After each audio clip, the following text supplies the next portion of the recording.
Assalamualaikum warahmatullahi wabarakatuh. Yang terhormat Ibu Haji Nur Jannah selaku pembimbing dalam penyusunan karya ilmiah akhir ini. Yang terhormat Ibu Eldawati selaku penguji dalam sidang karya ilmiah akhir ini. Perkenalkan, nama saya Ali Nurdin, mahasiswa Prodi Nurs non reguler Stikes Karisma Karawang. Di sini saya akan mencoba memaparkan aplikasi napas dalam dan posisi semipolar dalam asuhan keperawatan pasien asma bronkial di Rumah Sakit Bayangkara Karawang. Latar belakang: asma bronkial merupakan suatu hipersekresi dari bronkus dan trakea sehingga mengakibatkan penyempitan saluran napas yang bersifat reversibel. Menurut data The Global Asthma Report pada tahun 2016 dinyatakan bahwa perkiraan jumlah penderita asma seluruh dunia adalah 325 juta orang dengan angka prevalensi yang terus meningkat terutama pada anak-anak. Prevalensi asma meningkat 5-30% dalam satu dekade terakhir. Adapun tujuan umum dari penyusunan KIA ini, yang pertama untuk memberikan asuhan keperawatan kepada pasien Nyonya E dengan asma bronkial di ruang penyakit dalam Rumah Sakit Bayangkara Karawang. Tujuan khususnya mengidentifikasi pengkajian, merumuskan diagnosa, mengidentifikasi intervensi, mengidentifikasi implementasi, dan mengidentifikasi aplikasi-aplikasi teknik napas dalam dan posisi semipolar terhadap saturasi oksigen di Rumah Sakit Bayangkara Karawang, serta mengidentifikasi evaluasi berdasarkan penerapan evidence based practice atau EBP. Tinjauan kasus: Nyonya E berusia 49 tahun, jenis kelamin perempuan, pekerjaan sebagai ibu rumah tangga, pendidikan SMP, masuk rumah sakit tanggal 6 Juli 2020 jam 22.30, diantar ke IGD dan didiagnosa medis asma. Keluhan utama sesak napas.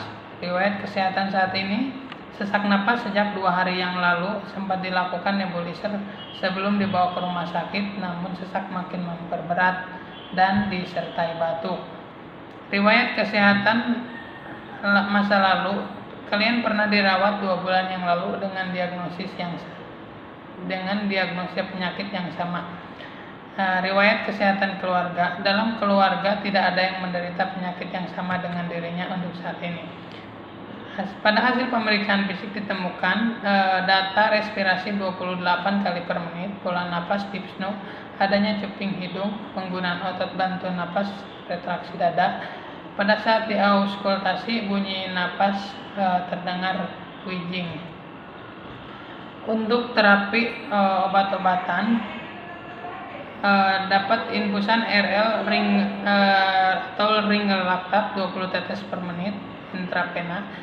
Aminopilin 240 mg diberikannya di drip dalam infusan RL 3 kali 1 ampul, dexamethasone 2 kali 1 ampul intravena, asetilsistein 2 kali 3 tablet, sama pentolin 2,5 per ampul itu untuk inhalasi atau nebulisasi. Pada hasil pemeriksaan laboratorium ditemukan nilai yang abnormal, ada eritrosit 5,24, eosinofil 6,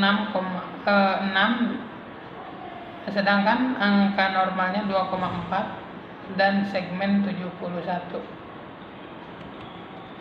Analisa data yang ditemukan: pertama, klien mengatakan sesak napas, batuk berdahak. Klien mengatakan tidak bisa, klien batuk tidak efektif, adanya suara napas tambahan atau wheezing, respirasi 28 kali per menit, oksigen terpasang 3 liter per menit, tekanan darah 120/70, suhu badan 36,3, nadinya 88 kali per menit.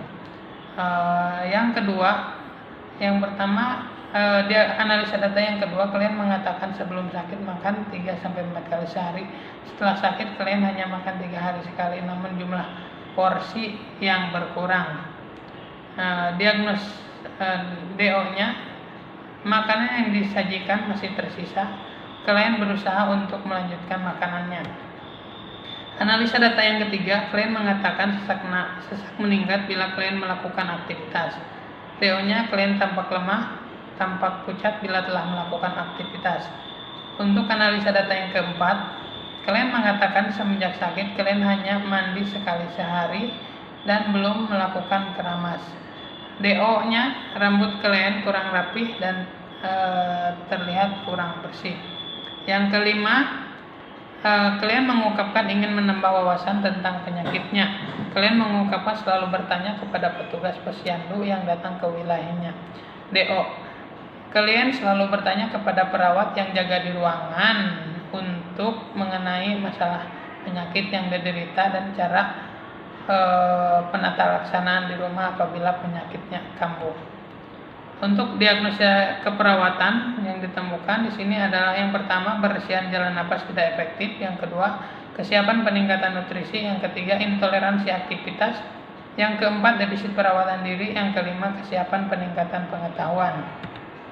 Untuk intervensi keperawatan, intervensi dari diagnosa yang pertama adalah latihan batuk efektif, intervensi yang kedua dari diagnosa yang kedua, edukasi nutrisi, intervensi dari diagnosa yang ketiga, manajemen energi, intervensi dari diagnosa keempat, dukungan perawatan diri, dan intervensi dari diagnosa yang kelima, edukasi kesehatan. Untuk implementasi keperawatan ini dilakukan pada tanggal 8 bulan Juli jam 8:30 pagi. Yang saya lakukan pada pasien tersebut, yang pertama, mengukur tanda-tanda vital, memonitor suara napas, mengidentifikasi kemampuan batuk, mengidentifikasi kebiasaan aktivitas perawatan diri, terus memeriksa status gizi, status alergi, program diet, kebutuhan dan kemampuan pemenuhan kebutuhan gizi, memonitor kelelahan fisik dan emosional, memonitor tingkat kemandirian, mengidentifikasi gangguan fungsi tubuh yang mengakibatkan kelelahan, mengidentifikasi kebutuhan alat bantu kebersihan diri, berpakaian, berhias, dan makan. Selanjutnya melakukan kolaborasi pemberian mukolitik atau ekspektoran. Yang 10, melatih pasien cara batuk efektif. Terus mengukur saturasi oksigen, menganjurkan tarik nafas dalam melalui hidung dan menganjurkan tarik nafas dalam melalui hidung selama 4 detik, ditahan selama 2 detik, kemudian dikeluarkan melalui mulut selama 8 detik. Berikan posisi semipolar, mengukur ulang saturasi setelah dilakukan tindakan tersebut, serta mengidentifikasi kesiapan dan kemampuan informasi. Untuk intervensi di hari kedua, mengukur untuk intervensi di hari kedua dan hari pertama ini hampir sama dilakukan, hanya untuk di waktu jam yang berbeda, di mana intervensi di jam kedua agak pagi. Terus kita melakukan pengukuran saturasi oksigen dulu, menganjurkan tarik nafas dalam seperti yang sebelumnya sudah disampaikan, dan klien sudah bisa melakukannya dengan mandiri. Kita hanya mengarahkan sedikit demi sedikit. Terus selanjutnya mengukur, setelah dilakukan selama 30 menit, kita mengukur ulang kembali saturasi oksigen.